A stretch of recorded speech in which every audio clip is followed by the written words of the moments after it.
Students, तो class 10th में NCERT examiner metals non metals हम कर रहे थे, ठीक है। और आज सुबह एक वीडियो आया था, मैंने आपको बताया था माइक खराब हो गया है, तो ऐसे ही आपको एडजस्ट करना पड़ेगा जब तक माइक नहीं आता है। ओके, तो क्वेश्चन नंबर 19 तक लास्ट वीडियो में हमने सॉल्व कर लिया था और क्वेश्चन नंबर 20 से इस वीडियो में हम स्टार्ट करेंगे बिना माइक के। ऑब्वियसली माइक नहीं है तो ऐसे ही आपको एडजस्ट करना पड़ेगा।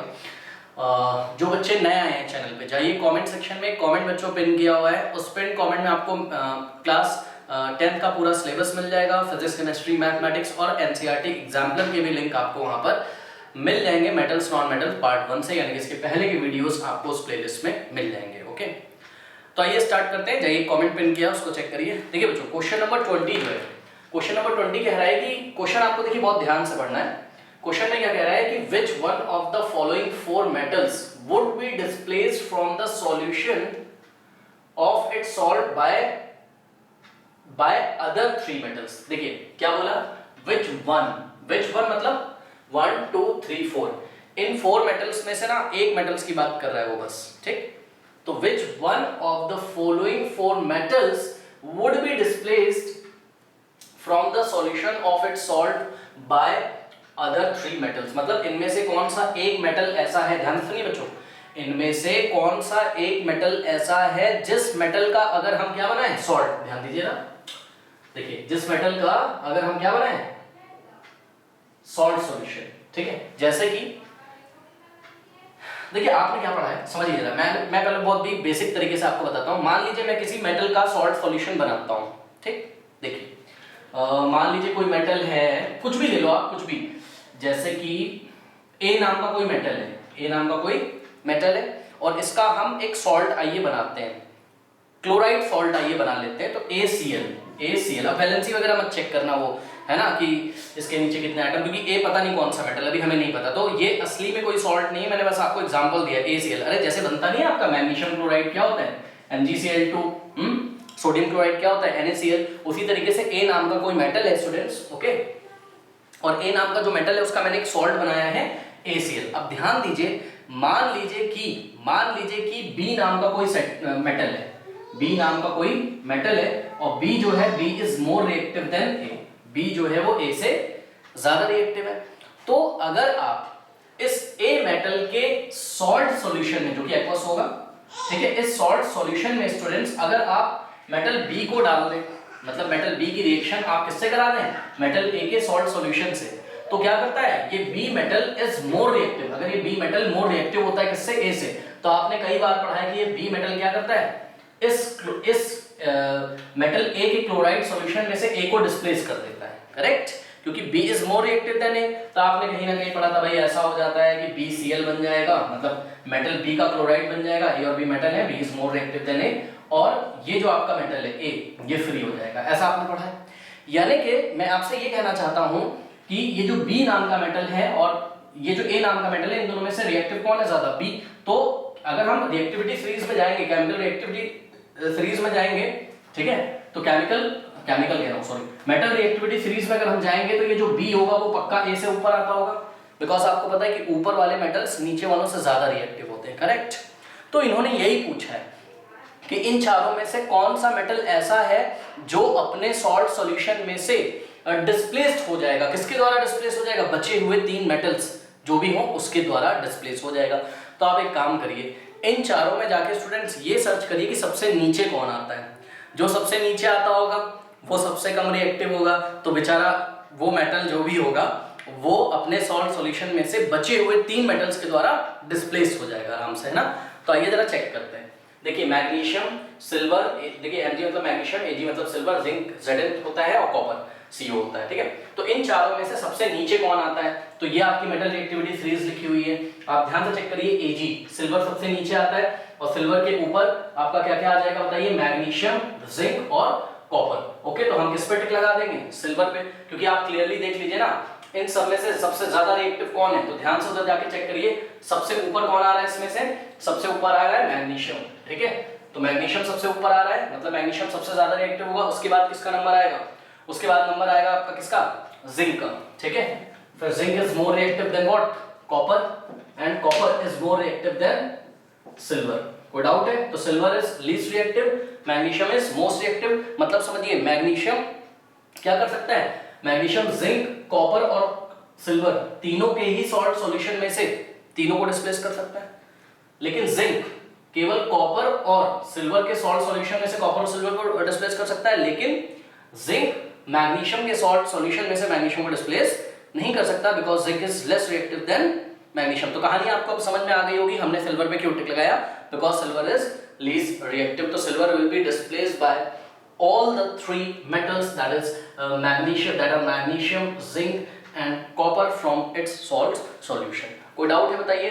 तो इसलिए हमने ऑप्शन बी पे टिक लगा दिया। कर लीजिए क्वेश्चन नंबर 21। देखिए क्वेश्चन नंबर 21 में आपको बोलता है कि 2 ml each of concentrated HCl, HNO3 and a mixture of concentrated HCl and concentrated HNO3 in the ratio of 3:1 were taken in the test tubes as A, B, C। तो बहुत लंबा sentence है, अब बच्चों को कंफ्यूज करने वाला sentence है। देखिए मैं बहुत इजीली आपको बताता हूँ कि क्वेश्चन क्या है। कह रहा है कि 2 ml each of, मतलब 2 ml लिया गया हर एक का, each of का मतलब हर एक का 2 ml लिया गया, 2 ml हर एक का, किसका of concentrated HCl, concentrated HCl लिया गया, 2 ml concentrated HCl लिया गया, किसमें, टेस्ट ट्यूब A में। तो आइए डायग्राम बनाते हैं, ठीक है।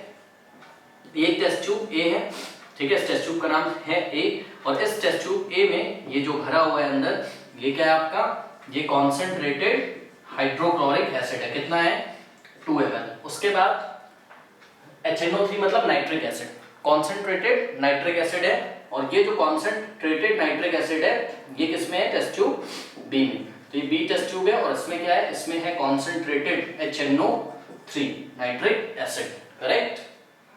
उसके बाद क्या कह रहा है, एंड अ मिक्सचर ऑफ, ध्यान देना, and a mixture of, and मतलब ऐसा भी होता है, क्या होता है, and a mixture of concentrated HCl and concentrated HNO3 in the ratio of 3:1 were taken in the test tube A, B, C पे फोकस करिए। मतलब जो तीसरी C टेस्ट ट्यूब है, C नाम की जो टेस्ट ट्यूब है स्टूडेंट, ध्यान दीजिएगा जरा, बहुत इंपॉर्टेंट। अब देखिए ये जो C टेस्ट ट्यूब है, ये टेस्ट ट्यूब C है, और इस C टेस्ट ट्यूब में क्या है, 2 ml, सुनिए 2 ml मिक्सचर, 2 ml मिक्सचर है, मतलब इस पूरे मिक्सचर को अगर आप मेजर करोगे इसका वॉल्यूम तो 2 ml निकलेगा, ठीक है। 2 ml मिक्सचर है, किसका मिक्सचर है, ध्यान से चेक करिए, ये मिक्सचर है कॉन्सेंट्रेटेड HCl, ध्यान दें students, concentrated HCl and concentrated nitric acid, और इसका रेशियो क्या है, 3:1। कल मैंने आपको याद कराया था एक क्वेश्चन में कि जब आपके पास कोई फ्रेशली प्रिपेयर्ड सॉल्यूशन हो, देखिए 2 ml सॉल्यूशन हमको दिया हुआ है किसका, कॉन्सेंट्रेटेड हाइड्रोक्लोरिक एसिड और कॉन्सेंट्रेटेड नाइट्रिक एसिड का। तो ये जो सॉल्यूशन बनता है किसका, कॉन्सेंट्रेटेड हाइड्रोक्लोरिक एसिड और कॉन्सेंट्रेटेड नाइट्रिक एसिड, 3:1 में। इसको याद करने का तरीका बताया था कि HCl में H पहला लेटर है, C दूसरा और L तीसरा, इसमें 3 लेटर आते हैं, इसलिए HCl के साथ हमेशा 3 लगा रहेगा, ठीक है। तो जब कॉन्सेंट्रेटेड HCl और कॉन्सेंट्रेटेड नाइट्रिक एसिड को 3:1 के रेशियो में लिया जाता है तो जो सॉल्यूशन बनता है उसको हम क्या बोलते हैं, एक्वारेजिया। कोई डाउट है बताइए? तो ये स्टूडेंट्स 2 ml एक्वारेजिया रखा हुआ है एक तरीके से, 2 ml एक्वारेजिया रखा हुआ है किसमें, टेस्ट ट्यूब C में। कोई डाउट है? आप क्वेश्चन समझ में आ गया? टेस्ट ट्यूब A में 2 ml कॉन्सेंट्रेटेड HCl है, टेस्ट ट्यूब B में कॉन्सेंट्रेटेड नाइट्रिक एसिड है, कितना, 2 ml ही है, और थर्ड जो टेस्ट ट्यूब है उसमें 2 ml एक्वारेजिया रखा हुआ है। Aqua regia means what? Aquaresia means the freshly prepared solution of concentrated HCl and concentrated HNO3 in the ratio of 3:1। ठीक है, अब जरा आगे क्वेश्चन पढ़ते हैं। आगे क्वेश्चन क्या है, कह रहा है कि a small piece of metal, ध्यान दें students, a small piece of metal, क्या ये मेटल तुमको पता है? तो जवाब है नहीं, अभी ये मेटल तुमको नहीं पता है। कोई स्मॉल पीस ऑफ मेटल लिया हमने, तो ध्यान से चेक करिए, एक मेटल का पीस लिया, अब क्या करते हैं, was put in each test tube, ठीक है, बारी बारी करके इस मेटल के पीस को हर एक टेस्ट ट्यूब में डाला गया। चलिए देखते हैं, पहले A में डाला जाएगा, फिर इसी मेटल के पीस को B में डाला जाएगा, फिर इसी मेटल के पीस को C में डाला जाएगा, ठीक है। अब होता क्या है, पढ़िए जरा, पढ़िए रिजल्ट क्या आता है। इसकी ऑब्जर्वेशन जो होती है, जो इसकी ऑब्जर्वेशन देखिए हमने, क्या होता है, no change occurred in the test tube A and B, ठीक। टेस्ट ट्यूब ए में डालने पर कोई चेंज नहीं होता, मतलब कोई रिएक्शन नहीं होती है, ये मेटल सॉल्यूशन में मतलब जो भी एसिड हमको दिया उसमें डिसॉल्व नहीं होता, तो ए में भी कोई रिएक्शन नहीं होती है, बी में भी कोई रिएक्शन ना होने होता, कोई चेंज देखने को हमको नहीं मिलता है। तो इस मेटल को जब हमने ए टेस्ट ट्यूब में डाला कुछ नहीं होता है, बी टेस्ट ट्यूब में डाला कुछ नहीं होता है, लेकिन पढ़िए जरा आगे, कहता है the metal got dissolved in the test tube C respectively इसलिए बोला उन्होंने, पहले ए के लिए बात करें, ए में कुछ नहीं होता है, बी में कुछ नहीं होता, लेकिन सी में ये मेटल क्या हो जाता है, ये मेटल बच्चों डिसॉल्व हो जाता है। अब सुनिए ये मेटल क्या हो सकता है, आपसे क्वेश्चन पूछा है द मेटल कुड बी, ध्यान दें स्टूडेंट्स, एक्वारीजिया में कौन सा मेटल डिसॉल्व हो जाता है, याद करिए, एक्वारीजिया में हमने आपको पढ़ाया था क्लास में, एक्वारीजिया में जो आपके नोबल मेटल्स हैं जैसे कि गोल्ड और प्लेटिनम, ये डिसॉल्व हो जाते हैं कि नहीं हो जाते हैं। ठीक, अब ध्यान से समझिए जरा, ध्यान से, यहाँ पे देखिए थोड़ा टेक्निकल क्वेश्चन है। आपको पता है कि मेटल रिएक्टिविटी सीरीज में यहाँ कहीं गोल्ड आता है और गोल्ड के नीचे आता है प्लेटिनम।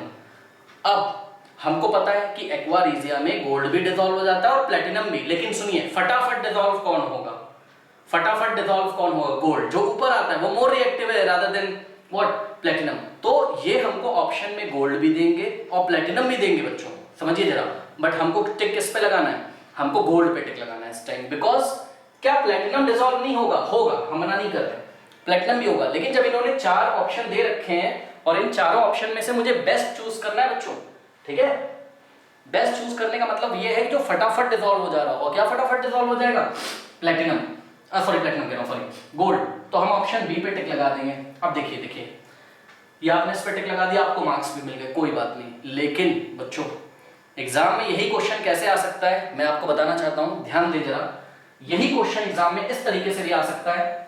आपको इन्होंने यहां पर 4 ऑप्शन दे देंगे, जैसे कि देखिए मैं यहां पे दिखा रहा हूं आपको क्वेश्चन कैसे आ सकता है, ऐसे आ सकता है, देखिए पहला ऑप्शन में दे देंगे एल्युमिनियम, और सेकंड ऑप्शन में दे देंगे आपको गोल्ड, और थर्ड ऑप्शन में दे देंगे आपको एग्जाम में क्या, कॉपर, और फोर्थ ऑप्शन में दे देंगे आपको प्लेटिनम। ठीक, अब आपको ए बी सी डी ऐसे करके देगा, देखिए ए बी सी डी, और ए में बोलेगा आपको क्या कि first and second are correct, ठीक है, फिर बी में आपको बोलेगा क्या कि second and fourth are correct, C में आपको बोलेगा third and fourth are correct, और फिर बोलेगा आपको फर्स्ट एंड फोर्थ, ऐसा कुछ स्टूडेंट्स आपको दे देगा। तो इस टाइम आप किस पे टिक लगाएंगे बताइए, आपको पता है क्या कि गोल्ड भी डिसॉल्व हो जाता है और प्लेटिनम भी डिसॉल्व हो जाता है, तो हम सेकंड और फोर्थ वाले को सर्च करेंगे, तो ध्यान से चेक करिए सेकंड और फोर्थ, तो हम ऑप्शन बी पे उस टाइम टिक लगाएंगे। बताइए कोई डाउट है कि नहीं, तो ऐसे भी आ सकता है, आप सावधान रहिएगा एग्जाम में। यहां पर तो इन्होंने 4 ऑप्शन दे दिए और चारों में से मुझे बेस्ट चूज करना है ना, तो मैंने अपना नॉलेज लगाया, भाई मैं तो पढ़ के आया हूं कि एक्वारीजिया में गोल्ड और प्लेटिनम नोबल मेटल्स भी डिसॉल्व हो जाते हैं, लेकिन आपको पता है कि प्लेटिनम थोड़ा सा देर में डिसॉल्व होगा, तो फटाफट कौन सा डिसॉल्व होगा, जो ज्यादा रिएक्टिव है मैं उसको सेलेक्ट कर लूंगा, इसमें वही मेरा बेस्ट ऑप्शन होगा यहाँ पर, तो मैंने गोल्ड पे टिक लगा दिया, means option B is the correct option. बताइए कोई डाउट है, तो वो जो मेटल है, जो मेटल का पीस आप टेस्ट ट्यूब ए में डाल रहे थे, टेस्ट ट्यूब बी में डाल रहे थे और टेस्ट ट्यूब सी में डाल रहे थे, वो मेटल कौन है, गोल्ड है, करेक्ट। सुनिए आपने पढ़ा हुआ है कि गोल्ड नोबल मेटल होता है, बहुत ही कम रिएक्टिव होता है गोल्ड और प्लेटिनम, तो ये एसिड्स में, इवन कॉन्सेंट्रेटेड एसिड में भी रिएक्ट नहीं करते, तो अकेला ये HCl में नहीं रिएक्ट करेगा, अकेला HNO3 में नहीं रिएक्ट करेगा, लेकिन aqua regia which is the freshly prepared solution with the help of concentrated HCl and concentrated HNO3 taken in the ratio of 3:1, okay, ये इसमें डिसॉल्व हो जाएगा, बस वन नहीं, इसलिए option B is the correct option, कर लीजिए। 2 एन एलॉय इज, देखिए बच्चों एलॉय जब हमने पढ़ा था, एलॉय की डेफिनेशन क्या होती है, एलॉय एक तरीके का होमोजीनियस मिक्सचर होता है, किसका, या तो मेटल और मेटल का होगा, मतलब एक से ज्यादा उसमें मेटल्स होंगे, ऑब्वियसली 2 या मोर देन 2 मेटल्स होंगे, उनका होमोजीनियस मिक्सचर होगा, ठीक है, या फिर मेटल होगा और मेटल के साथ नॉन मेटल होगा, ठीक है, उसका होमोजीनियस मिक्सचर होगा एलॉय। ठीक, तो देखिए अब हमको पता चल गया एलॉय की डेफिनेशन से ही एलॉय क्या है, एलॉय एक होमोजीनियस मिक्सचर होता है, तो हम ऑप्शन सी पे टिक लगा देंगे। बट देखिए इसको थोड़ा सा अगर आप फील करोगे कि हम आंसर कैसे करें, तो फील आप इस तरीके से कर सकते हैं, 2 एग्जांपल देखिए मैं लेता हूं। अभी मैंने क्या बोला, मैंने बोला कि एलॉय एक तरीके का होमोजीनियस मिक्सचर होता है, जो कि किससे बनता है, 2 और मोर मेटल्स के मिक्सचर से, या तो metal plus small amount of non metal के होमोजीनियस मिक्सचर होते हैं एलॉय, ठीक है, चलो बहुत बढ़िया। अब देखिए एग्जांपल हम आपको देते हैं, ब्रास एक तरीके का एलॉय है, आपको पता है ब्रास एक तरीके का एलॉय है, और जब हमने पढ़ा था एलॉयज के बारे में तो हमने क्या पढ़ा था, ब्रास में 80% कॉपर और 20% जिंक होता है। तो आप देखिए ब्रास एक तरीके का ऐसा एलॉय है जो मेटल और मेटल से बना है। ध्यान से चेक करिए, कॉपर भी मेटल है और जिंक भी मेटल है, ठीक है। तो होता क्या है, थोड़ा सा बात समझिए। देखिए होता ये है, समझिए जरा बात को, 80% हमने कॉपर लिया और 20% जिंक लिया, ठीक। आप इस तरीके से इसको समझ सकते हो। 80% कॉपर का मतलब सपोज 80 ग्राम हमने कॉपर लिया और साथ में हमने क्या लिया, 20 ग्राम जिंक लिया, ठीक है। अब इसको क्या किया हमने, इसको हम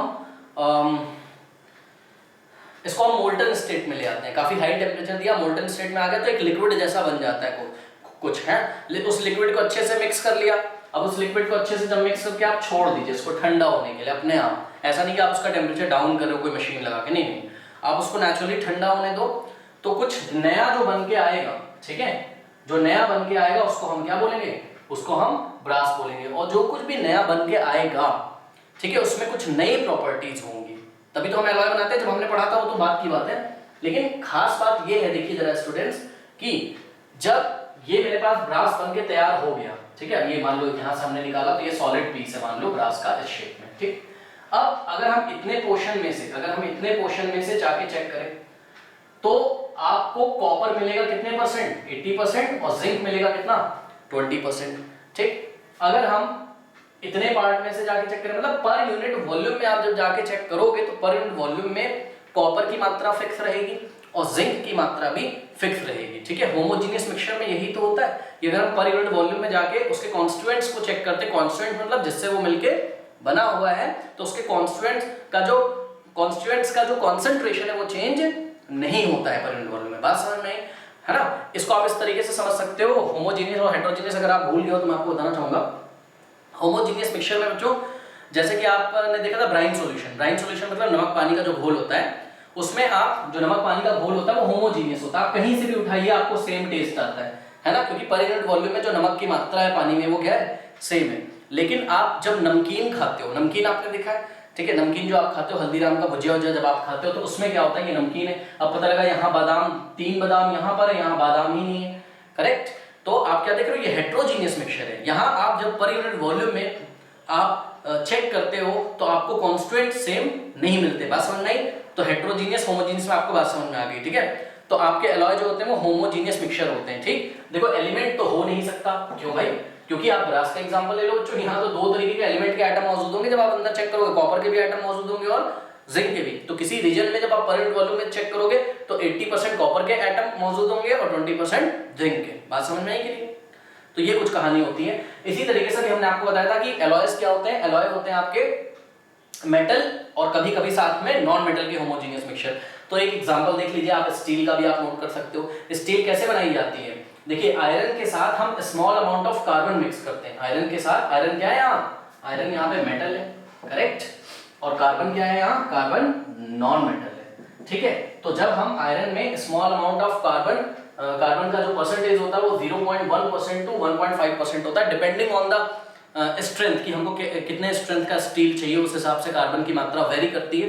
लेकिन 0.1% से कम नहीं होनी चाहिए और 1.5% से ज्यादा नहीं होनी चाहिए। तो देखा आपने, ये जो मिक्सचर है आयरन का और carbon in small amount from 0.1% to 1.5%, इस एलॉय को क्या नाम दिया गया, स्टील। और ये एग्जांपल है एक ऐसे एलॉय का जो कि मेटल और नॉन मेटल से मिलकर बना हुआ है। ये भी एक तरीके का होमोजेनियस मिक्सचर होता है, ओके।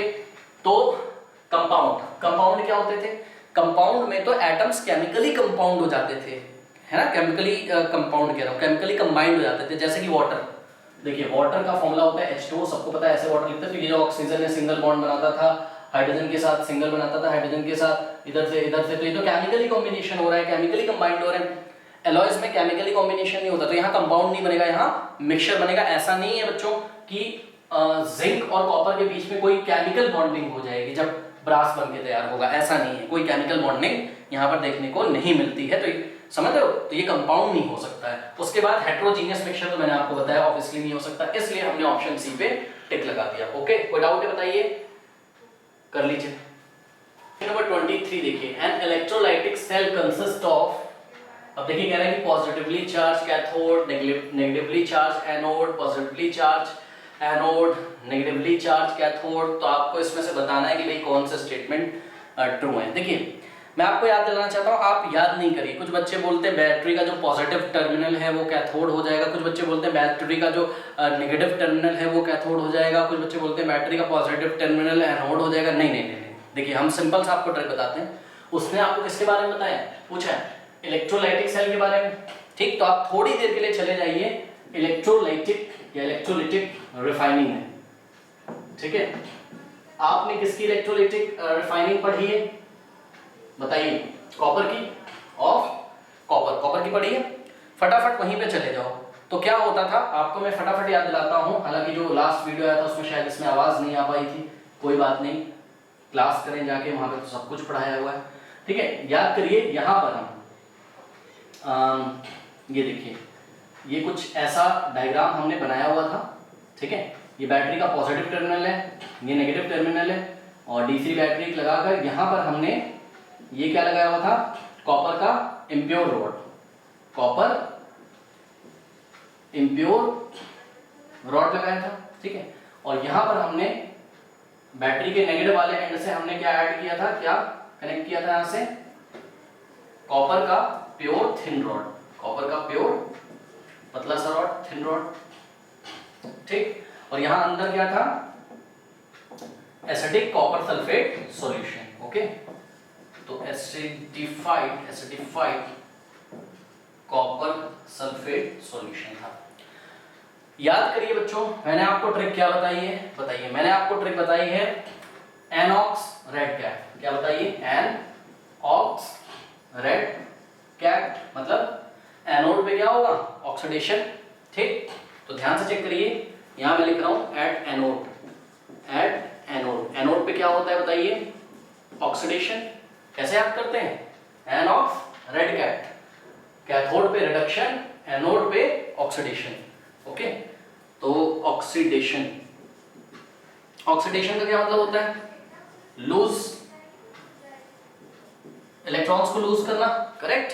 तो ध्यान से चेक करिए, इलेक्ट्रॉन कहां पे लूज होते थे, ये जो इम्प्योर रॉड है कॉपर का, यहाँ पे हमने आपको बताया था बहुत सारी इम्प्योरिटी भी है और कॉपर के बहुत सारे एटम्स भी है। तो कोई कॉपर का एटम पकड़ लेते हैं हम, यहाँ पर ये वाला एटम मान लो हमने कॉपर का ले लिया, याद होगी आपको कल की कहानी। इस कॉपर के एटम को हम लोग क्या करते हैं, मजबूर करते हैं कि ये अपने 2 इलेक्ट्रॉन निकाल दे और कॉपर 2+ बन जाए। और कॉपर अपने 2 इलेक्ट्रॉन क्यों निकालता है, क्योंकि आप, ये स्पॉन्टेनियस प्रोसेस नहीं है, मतलब अपने आप नहीं होगा ये। आप सोचो ना कॉपर अपने 2 इलेक्ट्रॉन अपने आप निकाल देगा, नहीं नहीं, आपने ऊपर बैटरी लगाई हुई ना, मतलब आप इलेक्ट्रिकल एनर्जी सप्लाई कर रहे हो, तो कॉपर मजबूर हो जाएगा अपने 2 इलेक्ट्रॉन निकालने के लिए, ठीक है। अब ये 2 इलेक्ट्रॉन देखिए माइनस किए हमने कॉपर के एटम में से, यहाँ से जो एक कॉपर का एटम हमने पकड़ा है, इस कॉपर के एटम ने 2 इलेक्ट्रॉन लूज किए, क्यों किए, आप ध्यान से चेक करिए, बैटरी का पॉजिटिव टर्मिनल देखिए यहाँ पर है, और पॉजिटिव टर्मिनल किसको अट्रैक्ट करेगा, इलेक्ट्रॉन को, आप ऐसे समझ लीजिए, ठीक। तो यहाँ से 2 इलेक्ट्रॉन छूटेंगे और इस रास्ते से ऐसे करके जाएंगे बैटरी में से होते हुए, करेक्ट। और यहाँ कॉपर की प्योर रॉड लगी हुई है, तो ये दोनों इलेक्ट्रॉन आएंगे और इस कॉपर की प्योर रॉड पे आ जाएंगे। अब आप ध्यान से चेक करो बच्चों, ये जो कॉपर का एटम था, इसने क्या किया, 2 इलेक्ट्रॉन निकाले और साथ में क्या बनाया, कॉपर 2+ आयन। भाई 2 इलेक्ट्रॉन निकल जाएंगे तो कॉपर 2+ आयन ही तो बनेगा, 2 इलेक्ट्रॉन निकलेंगे तो 2 पॉजिटिव चार्ज आएगा कॉपर पे, ठीक, कॉपर का आयन तैयार हो जाएगा। अब 2 इलेक्ट्रॉन तो इस रास्ते से चलेगा और इस एटम से 2 इलेक्ट्रॉन चले गए उधर, बचा क्या, कॉपर 2+ आयन ही तो बचेगा, क्योंकि कॉपर 2+ आयन और 2 इलेक्ट्रॉन मिलके तो कॉपर का एटम बनाता था, ठीक है। तो कॉपर के 2+ आयन इधर चले जाएंगे सॉल्यूशन में, करेक्ट। अब जब कॉपर 2+ इधर सॉल्यूशन में चला जाएगा और कॉपर, आपने यहाँ सॉल्यूशन में क्या डाला था, कॉपर सल्फेट। कॉपर सल्फेट आपको क्या देता है बताइए, एक्वस कॉपर सल्फेट आपको क्या देता है, एक्वस मतलब पानी तो मिलेगा होगा, कॉपर 2+ देता है और बहुत सारे सल्फेट आयन देता है, करेक्ट। अब जैसे यहाँ कॉपर 2+ आएगा, सॉल्यूशन में कॉपर आयन की कंसंट्रेशन ज्यादा होगी, और ये कॉपर आयन जो कॉपर आयन है CO2+ आयन, वो चाहते हैं कि मेरा इलेक्ट्रॉन मुझको वापस मिल जाए, तो वो चलते चलते कहाँ जाएंगे, ये कॉपर 2+ है, आप बोलो कि सॉल्यूशन से जाएंगे या यहाँ से आ रहा है, एक्चुअल में जाएंगे कहाँ से, सॉल्यूशन से कॉपर 2+ इधर जाएंगे। और यहाँ पे जब सॉल्यूशन में कॉपर 2+ कम होने लगेगा तो उसकी भरपाई कौन करेगा, यहाँ से निकलने वाले कॉपर 2+ आयन है कोई, ओके। तो सिस्टम सब कुछ स्टेबल रहेगा। मैं ज्यादा डिटेल में नहीं जा रहा हूँ, मैंने कई बार आपको बोला प्लीज क्लास करिए, वहां मैंने डिटेल में बताया, ठीक है। तो अब कॉपर 2+ यहाँ पे आ जाएगा, ठीक है। अब कॉपर 2+ यहाँ आ गया और ये वेट कर रहा है इलेक्ट्रॉन का, और ऊपर से आएंगे यहाँ से जो 2 इलेक्ट्रॉन आ रहे थे वो इस कॉपर 2+ को वापस से मिल जाएंगे, करेक्ट।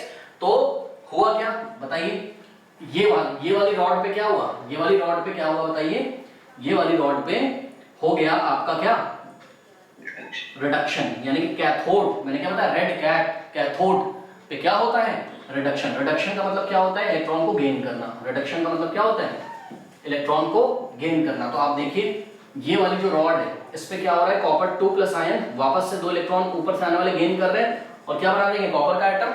अब ये कॉपर का एटम इस प्योर कॉपर की रॉड में जाके चिपक जाएगा। कौन सी बॉन्डिंग से, स्टिक हो जाएगा। कौन सी बॉन्डिंग से, मेटेलिक बॉन्डिंग से। और अभी तो एक कॉपर के बारे में मैंने आपको बताया है, ऐसे बहुत सारे कॉपर के एटम यहाँ पर है इम्प्योर कॉपर रॉड में। तो अगला कॉपर का एटम फिर से आएगा और अपने 2 इलेक्ट्रॉन निकाल देगा बैटरी के पॉजिटिव टर्मिनल, इस 2 इलेक्ट्रॉन को ऐसे अट्रैक्ट करेंगे और कॉपर आयन इधर आएगा, फिर इस रॉड पे जाएगा और यहाँ पर रिडक्शन होगा, इलेक्ट्रॉन गेन करके वापस कॉपर का एक नया एटम बनेगा और वो कॉपर का नया एटम इस रॉड पे फिर स्टिक हो जाएगा। इस तरीके से करते करते इस इम्प्योर रॉड में जितने भी कॉपर के एटम है इस रॉड पे आ जाएंगे और थोड़ी देर के बाद आपको ये वाली जो थिन रॉड थी ये थिक दिखाई पड़ेगी और जो थिक थी वो थिन दिखाई पड़ेगी और यहाँ पर जितनी भी मड वगैरह थी जिसको हम कॉपर मड बोलेंगे, तो ये होगी आपकी कॉपर मड। ये जो भी अनवांटेड पार्टिकल्स थे ये नीचे आपको डिपॉजिट दिखाई पड़ जाएंगे। तो खास बात बच्चों ये है कि ये इलेक्ट्रोलाइटिक सेल है और आप ध्यान से चेक करिए कि इस इलेक्ट्रोलाइटिक सेल में ऑक्सीडेशन कहाँ हो रहा है, बताइए, कॉपर की इम्प्योर रॉड पे। कॉपर की इम्प्योर रॉड पे ऑक्सीडेशन मतलब इलेक्ट्रॉन को निकालना।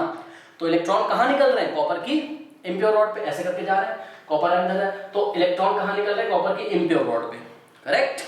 तो कॉपर की इम्प्योर रॉड पे अगर इलेक्ट्रॉन निकल रहे हैं, लूजिंग ऑफ इलेक्ट्रॉन हो रहा है, लॉस हो रहा है इलेक्ट्रॉन का, और जहां लॉस होता है वहां क्या होता है, ऑक्सीडेशन। और ऑक्सीडेशन होता कहां है बताइए, एनोड पे, एनॉक्स। ऑक्सीडेशन कहां होता है, एनोड पे। इसलिए ध्यान से सुनिए, कॉपर की जिस रॉड पे इलेक्ट्रॉन निकाले जा रहे हैं, जहां ऑक्सीडेशन हो रहा है, उस रॉड को आप क्या बोलोगे, उस रॉड को आप एनोड बोलोगे। अब आप ध्यान से चेक करिए बच्चों, ये वाली रॉड क्या होगी, एनोड हो गई कि नहीं होगी।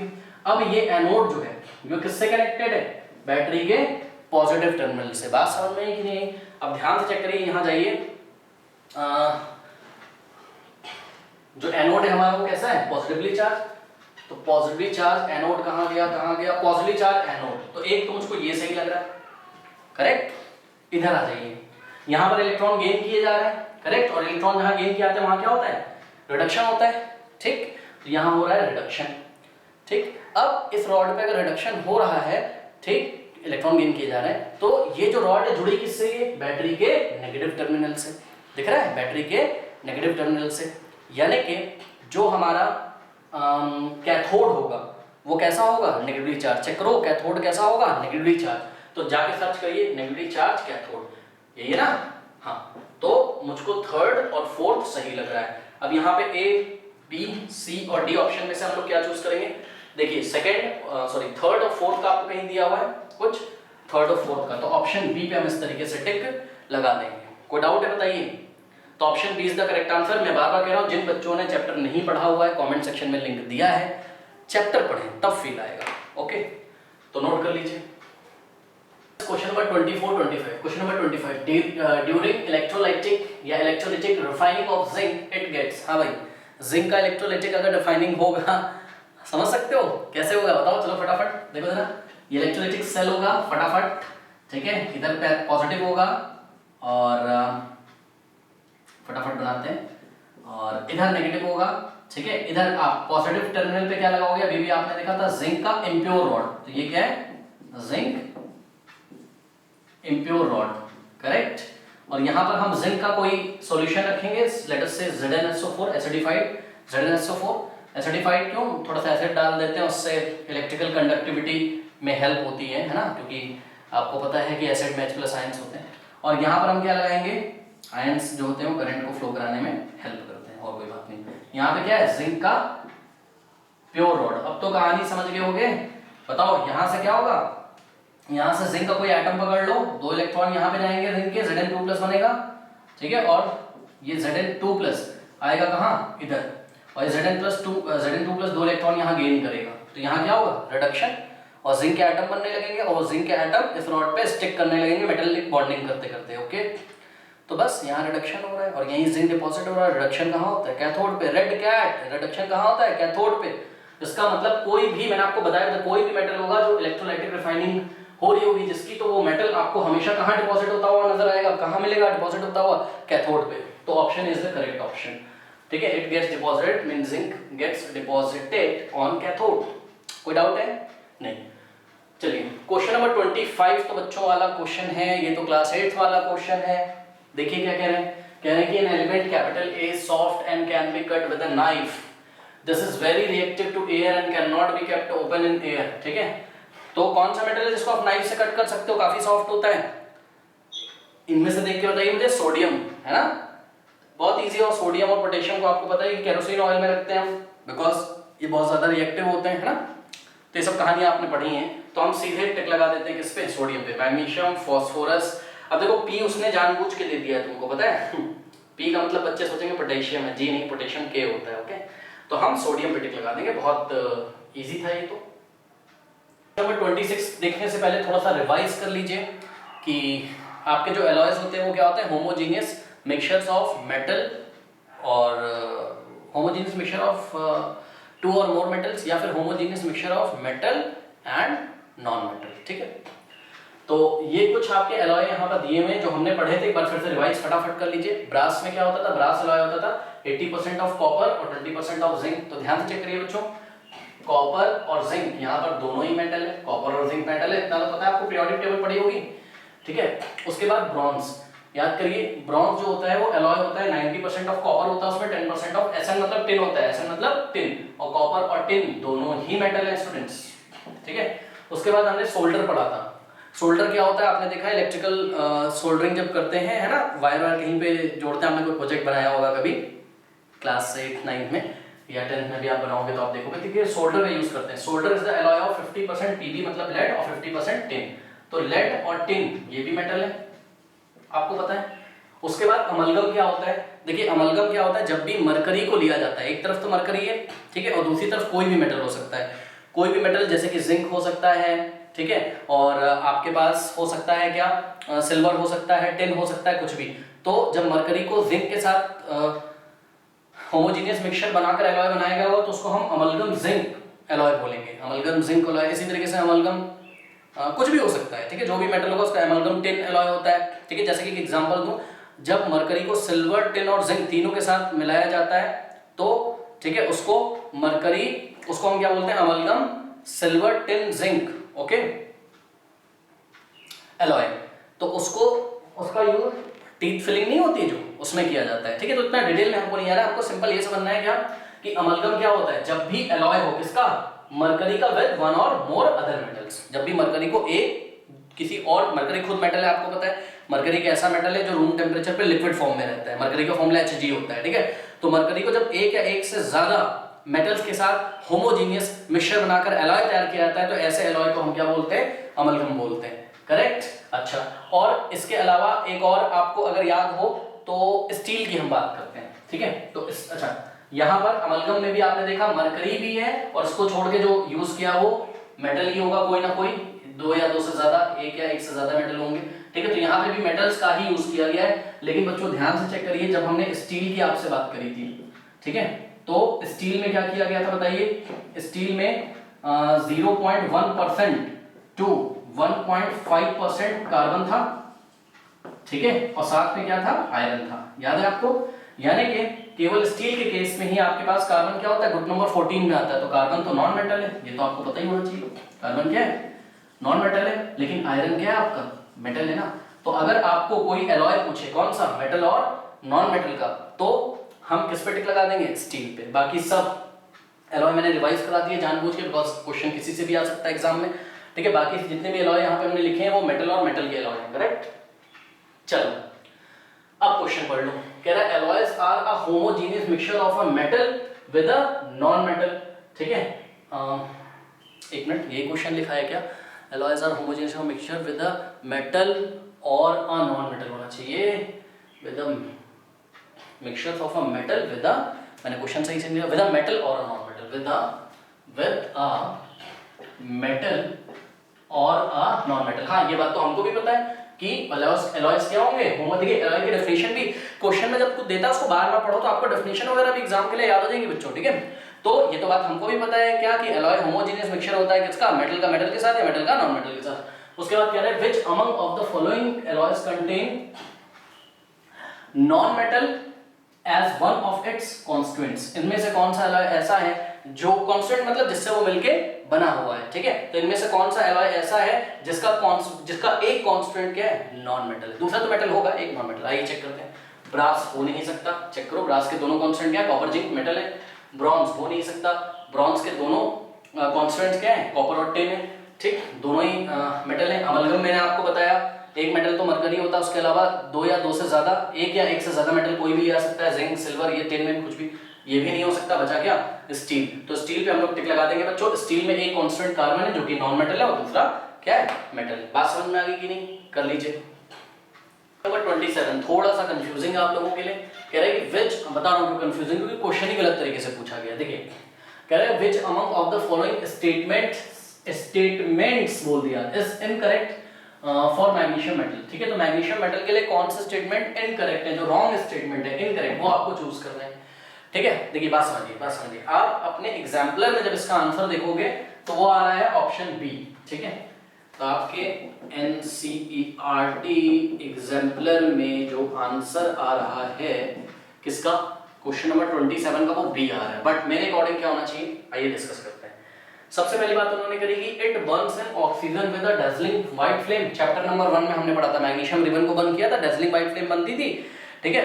तो ये स्टेटमेंट तो बिल्कुल करेक्ट है, तो ये तो हो गया क्या, करेक्ट। आपको इनकरेक्ट चूज करना है, तो ये तो हो नहीं सकता, क्योंकि करेक्ट वाला नहीं, इनकरेक्ट चूज करना है, ठीक है। यहाँ पे जो रिएक्शन होगी वो क्या होगी, मैग्नीशियम सॉलिड होता था, ऑक्सीजन के साथ रिएक्ट करके MgO बनाता था, याद है ना, सॉलिड, और 2 से मल्टीप्लाई इधर करते थे, और ये 2 ये बैलेंस था, ठीक है। ये डैज़लिंग फ्लेम के साथ बर्न होता था, हमको पता है, ये तो बिल्कुल सही बात करिए। दूसरा इट का मतलब magnesium reacts with cold water, कहाँ करता है भाई, मैग्नीशियम तो कोल्ड वाटर से रिएक्शन ही नहीं करता है, क्योंकि कोल्ड वाटर मैग्नीशियम को उसकी एक्टिवेशन एनर्जी तक ही नहीं ला पाता है। कोल्ड वाटर में इतनी एनर्जी नहीं होती है ना, कि वो मैग्नीशियम को रिएक्शन करवा सके।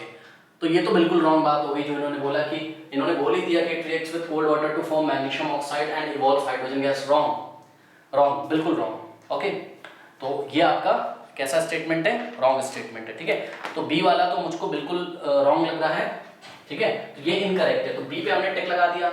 और NCERT एग्जाम्पलर में आपका यही आंसर आ रहा है, बिल्कुल सही है। लेकिन बच्चों ध्यान से चेक करिए, ये जो सी ऑप्शन है, कह रहा है कि it reacts with hot water to form magnesium hydroxide and evolves hydrogen gas, ये करेक्ट स्टेटमेंट है। चेक करो ये कैसा स्टेटमेंट है, करेक्ट है, तो इस पे हम टिक नहीं लगाएंगे। आइए इसकी रिएक्शन हम आपको करके दिखाते हैं। क्या कह रहा है कि मैग्नीशियम हॉट वाटर के साथ, तो याद करिए मैग्नीशियम सॉलिड लिया था हमने, वाटर हॉट वाटर लिया था, तो ये वाटर है लिक्विड फॉर्म में लेकिन हॉट है, तो क्या बनता था, magnesium hydroxide MgOH whole twice aqueous, okay, और साथ में क्या निकलता था, हाइड्रोजन गैस। अगर इसको आप बैलेंस करना हो तो फटाफट भी बैलेंस कर लो, यहाँ पे 2 से मल्टीप्लाई कर दोगे, बैलेंस हो जाएगा, ठीक है।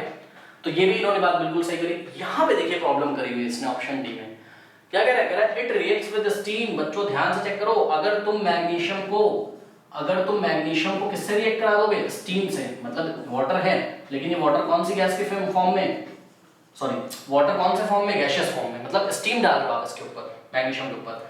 तो याद करिए आपका मैग्नीशियम हाइड्रोक्साइड नहीं बनता था, ना, MgOH होल ट्वाइस नहीं बनता था बच्चों, मैग्नीशियम ऑक्साइड बनता था यहाँ पर, याद है, यहाँ पर मैग्नीशियम ऑक्साइड बनता था और साथ में हाइड्रोजन गैस इवॉल्व होती थी। चेक कर लेना, बैलेंस होगा, ठीक है। ये रिएक्शन होती थी।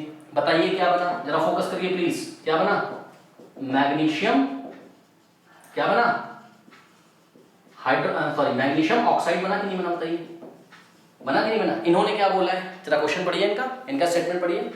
इन्होंने क्या बोला है, magnesium reacts with steam to form magnesium hydroxide and evolve what, hydrogen gas. ये बात तो इन्होंने सही कही कि हाइड्रोजन गैस निकलती, ठीक है, लेकिन जब मैग्नीशियम स्टीम से रिएक्ट करता है तो मैग्नीशियम हाइड्रोक्साइड थोड़ी ना बनाता है, वो तो क्या बना देता है, वो तो मैग्नीशियम ऑक्साइड आपको मिलता है एज अ प्रोडक्ट। तो ये स्टेटमेंट भी क्या है, इनकरेक्ट है। बात समझो, ये स्टेटमेंट भी इनकरेक्ट है, इसलिए मेरे हिसाब से बी और डी दोनों ही क्या है, इनकरेक्ट है। कोई डाउट है बताइए। लेकिन समझो, देखो अगर इनको एग्जाम में एक्चुअल में बच्चों इन्होंने हमसे ये तो पूछा नहीं कि हमको इन्होंने 4 ऑप्शन दे दिए और बोल दिया हो कि बी और डी, कहीं पे इन्होंने बोल दिया बी और डी करेक्ट है, कहीं बोल दिया ए और बी करेक्ट है, सॉरी ऐसा तो नहीं 4 ऑप्शन। अब मैं आपको दिखाता हूँ फर्स्ट, सेकंड, थर्ड और फोर्थ, ऐसा तो नहीं है भाई बी और डी करेक्ट है, सॉरी करेक्ट नहीं इनकरेक्ट है, बी और डी इनकरेक्ट है, कहीं ए और डी इनकरेक्ट बोल दिया, कहीं सी और डी इनकरेक्ट बोल दिया, कहीं बी और ए इनकरेक्ट बोल दिया। अगर ऐसा आता तो मैं ऑप्शन ए पे टिक लगा देता कि बी और डी इनकरेक्ट है, ठीक है, ऐसा नहीं आया। अब इसमें 4 ऑप्शन में से मुझको 1 चूज करना था। तो यहां पर बच्चों मेरे ख्याल से थोड़ा सा एग्जाम में इनको क्वेश्चन ठीक से करके देना चाहिए। अगर इन्होंने सिर्फ 4 ऑप्शन दिए हैं और कह रहे हैं कि उसमें से 1 चूज करो, तो इनको अपना क्वेश्चन सुधार लेना चाहिए। किस हिसाब से सुधार लेना चाहिए, देखिए कि जो डी वाला पार्ट इन्होंने दिया है इनको इस तरीके से लिखना चाहिए। सुनिए किस तरीके से लिखना चाहिए, it reacts with steam to form magnesium hydroxide, ना लिखकर एग्जाम में इनको हमको क्या देना चाहिए, ऑक्साइड, ठीक है। स्टीम के साथ मैग्नीशियम रिएक्ट करके क्या बनाता है, मैग्नीशियम ऑक्साइड। अगर ये ऐसा यहां पर लिख देते, ठीक, कि मैग्नीशियम ऑक्साइड बनता है, मैग्नीशियम जब स्टीम से रिएक्ट करता है और इवॉल्व हाइड्रोजन गैस, तब तो हम सेटिस्फाई हो जाते, हम बोलते भाई डी वाला भी क्या है, डी वाला भी करेक्ट है, तो हम इस पे भी टिक नहीं लगाते, क्योंकि हमको टिक किस पे लगाना है, हमको टिक लगाना है इनकरेक्ट पे। बात समझ में आई कि नहीं, है ना। तो तब हम लोग बी पे टिक लगाते हैं। लेकिन अगर ऐसे ही इन्होंने क्वेश्चन दिया है तो मैं बी पे भी टिक लगाऊंगा और डी पे भी टिक लगाऊंगा, मैं दोनों चूज करूंगा। लेकिन आप ये मान के चलिए अगर एग्जाम में इन्होंने ये 4 ऑप्शन दिए ना, तो आप परेशान नहीं, आपको बिल्कुल करेक्ट एग्जाम में क्वेश्चन पूछा जाएगा। यानी कि अगर एक ऑप्शन चूज करना होगा तो यहाँ मैग्नीशियम ऑक्साइड आपको देगा, ये करेक्ट होगा स्टेटमेंट, तो आपको इनकरेक्ट वाले पे यानी कि मैग्नीशियम कोल्ड वाटर के साथ रिएक्ट करता है ऐसा इन्होंने बोला है, तो ये बात इनकरेक्ट है, तो हम इस पे टिक लगा देंगे। करेक्ट, बात समझ में आई कि नहीं। फिर भी एग्जाम में अगर ऐसा आ जाता है ना, तो आप बी भी सिलेक्ट करिएगा, डी भी, आपको फुल मार्क्स मिलेंगे, क्योंकि जब फाइनली चेक बैक किया जाएगा कि हाँ भैया क्वेश्चन तो नहीं कहीं गलत है, तो ऑब्वियसली आपको पता है कि रॉन्ग क्वेश्चन पे आपको फुल मार्क्स मिलते हैं। तो आपको जो नॉलेज है आप अच्छे से उसको अटेम्प्ट करके आइएगा। ओके, तो कर लीजिए question number 28 and 29। Question number 28 कराने से पहले आइए फटाफट रिवाइज करवा देता हूं। देखिए स्टेनलेस स्टील, कल के क्लास में हमने पढ़ा था क्या होता है, आयरन को मिक्स किया जाता है होमोजेनियसली विद क्रोमियम एंड निकल। मतलब याद रखिएगा stainless steel is the alloy of what, iron with chromium and निकल, करेक्ट। लेकिन यहां पर बच्चे कंफ्यूज होते हैं। देखिए बच्चों स्टील जो होता है आपका, ठीक है, स्टील एक अलग एलॉय है। स्टील एक ऐसा एलॉय है जो मेटल और नॉन मेटल का एलॉय है। स्टील में क्या होता था याद करिए, बोलिए, 0.1% टू 1.5% कार्बन होता था, याद है, विद आयरन, मतलब मेन जो होता था वो आयरन होता था, और आयरन में small amount of carbon 0.1% to, ये 0.1% लिखा हुआ है, 0.1% टू 0.1% टू 1.5%, ठीक है, मिलाया जाता था। तो आपको कंफ्यूज नहीं होना है। कुछ बच्चे कंफ्यूज होते हैं कि स्टेनलेस स्टील और स्टील को एक ही समझते हैं, जी नहीं, स्टील आपका अलग है और स्टेनलेस स्टील आपका अलग है। स्टेनलेस स्टील में आयरन के साथ क्रोमियम एंड निकल, और स्टील में कार्बन और आयरन, कार्बन का परसेंटेज 0.1% टू 1.5%, करेक्ट।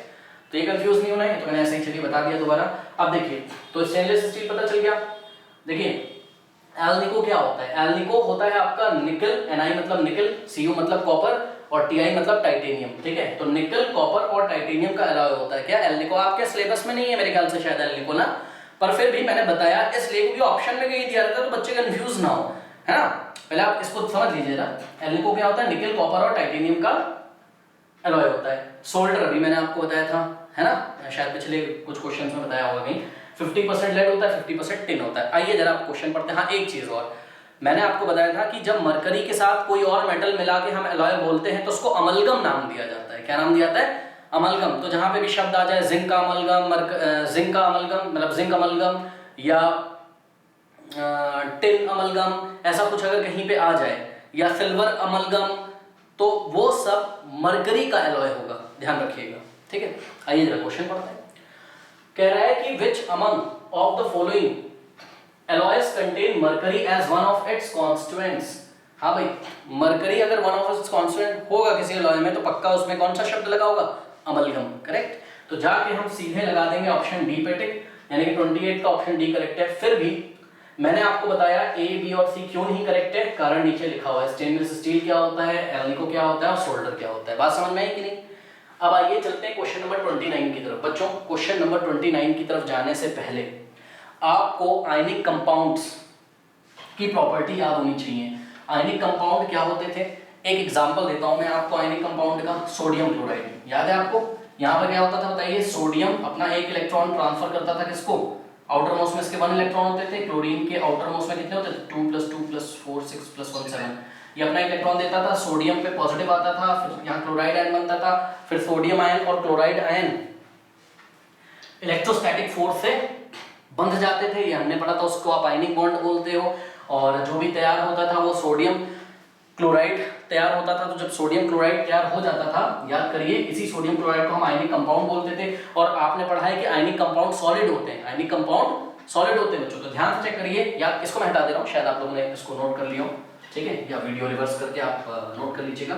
तो बच्चों फटाफट देखिए, ये जो आयनिक कंपाउंड होते हैं, ठीक है, सोडियम क्लोराइड इसका एग्जाम्पल है। जो आयनिक, आईसी मतलब आयनिक कंपाउंड, शॉर्ट में लिख रहा हूँ यार, जो आयनिक कंपाउंड होते हैं वो सॉलिड फॉर्म में होंगे पक्का, क्योंकि आपने देखा था सोडियम क्लोराइड का वेल डिफाइंड अरेंजमेंट था। एक सोडियम को 6 क्लोरीन घेर के रखते थे, आगे पीछे दाएं बाएं ऊपर नीचे, ठीक है।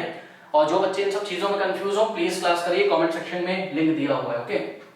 तो सोडियम क्लोराइड आयनिक कंपाउंड है, तो आयनिक कंपाउंड आपके सॉलिड फॉर्म में होते थे, ठीक है। और क्या करते थे, याद करिए, और इनका high melting point and boiling point होता था, याद है, high melting and boiling point होता था। उसके बाद बच्चों ये अपनी मोल्टन स्टेट में, सुनो, जब तक ये नॉर्मल स्टेट में रहते थे, यानी कि सॉलिड स्टेट में रहते थे, ये कंडक्ट नहीं करते हैं। सॉलिड स्टेट में आयनिक कंपाउंड कंडक्ट नहीं करते हैं। क्यों नहीं करते हैं? क्योंकि सॉलिड फॉर्म में इनके आयंस फ्री नहीं होते। हमको पता है इलेक्ट्रिसिटी फ्लो कराने के लिए, ठीक है, इलेक्ट्रिकल कंडक्टिविटी करवाने के लिए फ्री आयंस का होना बहुत जरूरी है बच्चों। और फ्री आयंस आपको तभी मिलेंगे जब आप इस NaCl को मोल्टन स्टेट में ले जाएंगे। मोल्टन स्टेट में ले जाने का क्या मतलब है, आप इसको खूब हाई टेम्परेचर पे जब गर्म करते हो तो आपको बहुत सारे सोडियम आयन और बहुत, मतलब ये लिक्विड फॉर्म में आ जाएगा, लिक्विड जैसा आपको नजर आएगा, सोडियम, बहुत सारे सोडियम आयन और बहुत सारे क्लोराइड आयन आपको फ्री वहां पर मिल जाएंगे। क्योंकि जब आपने इसको स्ट्रांगली हीट दिया, इसको गर्म किया, तो इसके जो आयनिक बॉन्ड थे जो काफी मजबूत थे वो ब्रेक हो चुके हैं, तो मोल्टन स्टेट में कंडक्ट करेंगे। कोई डाउट है बताइए? हाँ, तो आइए जरा क्वेश्चन को पढ़ते हैं। एग्जाम्पल तो मैंने आपको दिखा दिया यहाँ पर, कह रहा है कि reaction between x and y, ठीक, तो x और y के बीच में रिएक्शन होने जा रही है भाई। चलो देखते हैं क्या होता है। कह रहा है compound Z form, compound Z बन जाता है। कह रहा है x लूजेस इलेक्ट्रॉन, बच्चों x इलेक्ट्रॉन लूज करता है, y गेन करता है।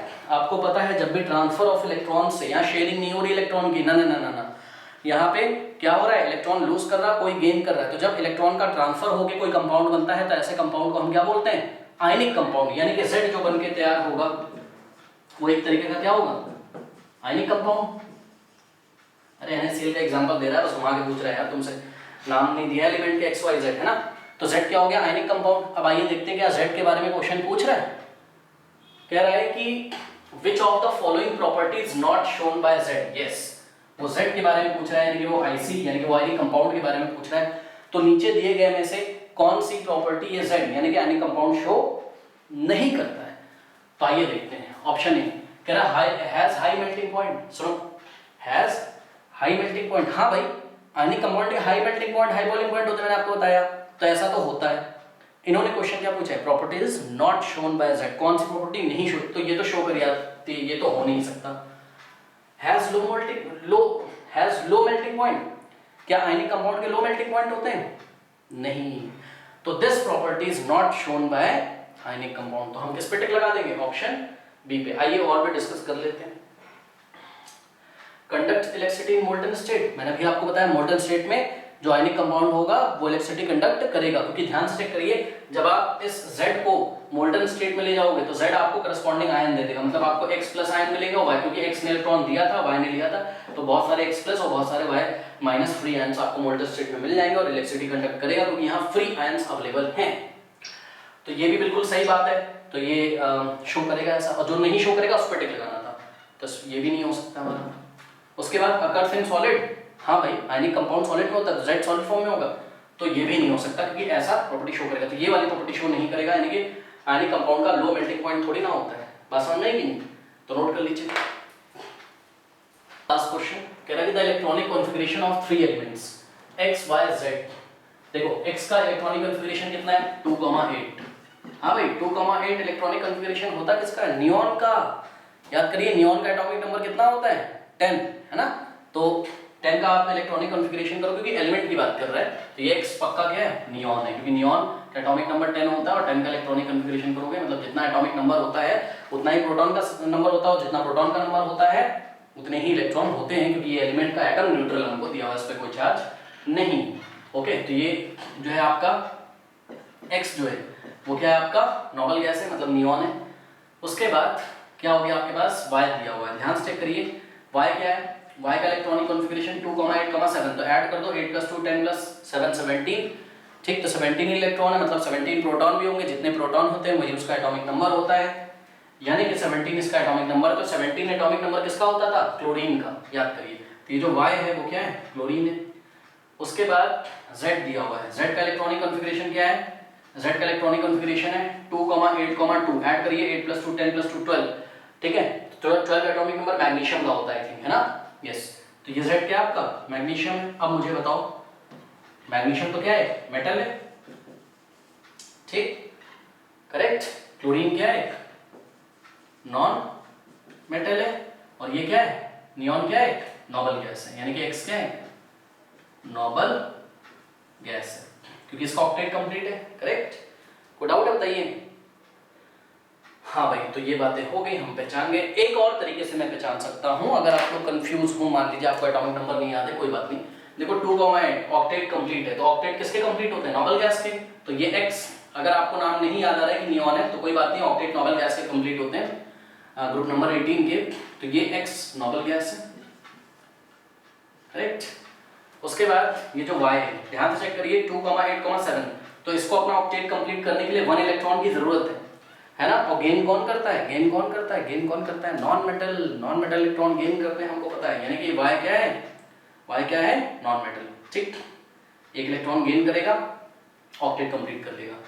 उसके बाद ये जो Z है ये 2,8 है, अब इसको अपना ऑक्टेट कंप्लीट करने के लिए क्या करना पड़ेगा, इसको अपना ऑक्टेट कंप्लीट करने के लिए 2 इलेक्ट्रॉन लूज करने पड़ेंगे, चेक करो, ये 2 इलेक्ट्रॉन अगर बाहर चले आए, क्योंकि ये आपको पता है ना कि या तो ये 6 इलेक्ट्रॉन एक्सेप्ट कर ले ले और या तो 2 निकाल दे, क्या इजी है, 2 इलेक्ट्रॉन्स का निकालना इजी है, अगर हम एनर्जी कंसिडरेशन से देखें तो 2 इलेक्ट्रॉन निकालना इसके लिए इजी है, और जो इलेक्ट्रॉन निकालता है, लूज करता है, वो क्या होते हैं, मेटल्स होते हैं। तो ऐसे भी मैं पहचान सकता था क्या, कि Z आपका क्या है, मेटल है, और Y आपका क्या है, नॉन मेटल है, और अगर मुझको एटॉमिक नंबर याद है तब भी मैं पहचान सकता हूँ। समझ में आई बात कि नहीं, ठीक है।